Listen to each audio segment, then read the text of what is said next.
Yeah, so I'm at the memorial here to the victims of the Hallsville Road disaster. What happened on the 10th of September 1940. They say the Bethnal Green tube disaster was the worst civilian disaster of World War II. I tend to disagree. This was the worst civilian disaster. On the night of the 10th of September 1940, in Hallsville Road Primary School in Canning Town, there were over 600 people, men, women and children, and Royal Navy personnel awaiting evacuation. Problems happened. There was a communication breakdown. The buses that were sent to collect them went to Camden Town. So the buses went in the wrong direction, so it meant that the people had to spend the night in the school in an area that was suffering heavy bombing. It was part near the docks area of Silvertown in Canning Town. During the night of the 10th of September, a German parachute mine landed on the school, split the school in half, and they said that over 600 people lost their lives. Men, women, children and Royal Navy personnel were using it as an air raid shelter. The rescue services quickly sprang into action.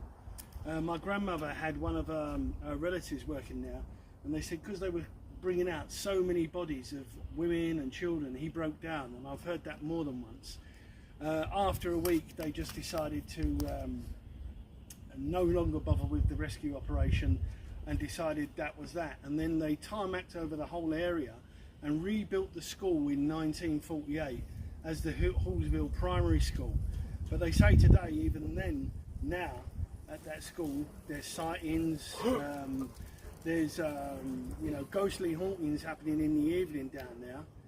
But the school still remembers those that lost their lives. And if you see here, this actual wreath saying "You are loved" from the school children at Hallsville Primary. So they're still remembered to this day, and this is a memorial to the worst civilian disaster that happened during World War II.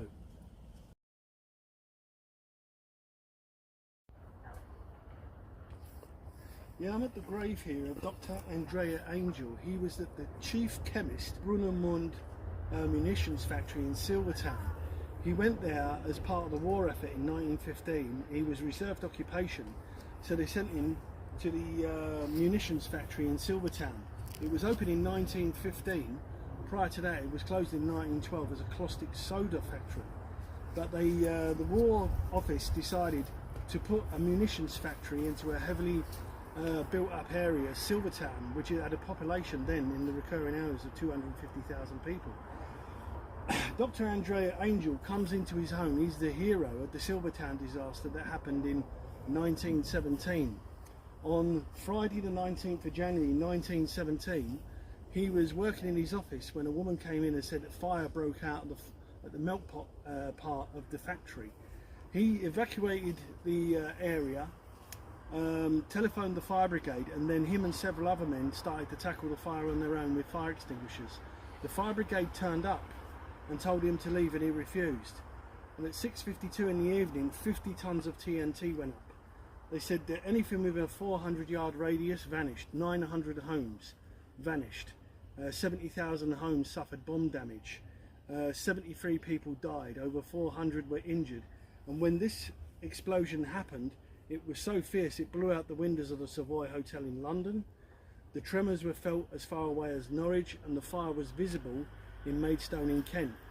Dr. Andrea Angel, his body was found a week into the rescue, but all that was found was basically his chest and his shirt. He was buried here in 1917, and he was awarded the George Medal for his actions. He's also got a plaque at his house in Oxford, and the government again covered this up for 40 years. They said that it was sabotage, that a German spy got in and blew the place up. It wasn't uncovered until the 1957 that the true story of what went on, and that Dr. Andrea Angel was the hero of the Silvertown disaster in 1917.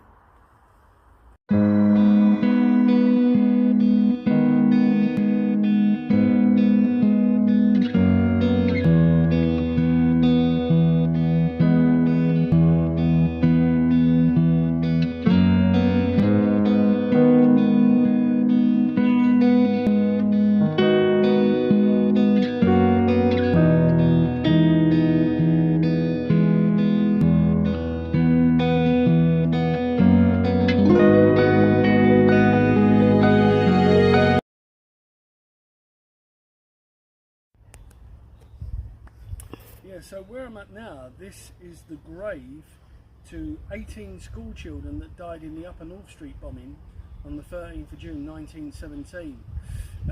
All the air defences have been relaxed because the Zeppelins have stopped bombing London since October 1916. The Ring of Steel, they were just losing too many Zeppelins. So on this particular day, the Germans sent an air force of Goethe bombers, and 13 of them during about midday veered off from Hyde Park in the direction of the Silvertown docks. One of the German bombers, mistaking the Upper North Street school for the docks, put 52 50 kg bombs onto the school. They said it went through the front, the middle, and exploded on the bottom floor, which it resulted in 18 school children dying. And the first person out was Benjamin Bay, and the boy he had in his arms was his son, Alfred Bay. So 15 was buried here in a mass grave, 2 in St Patrick's, 1 in Avenue Park. The Upper North Street bombing in 1917.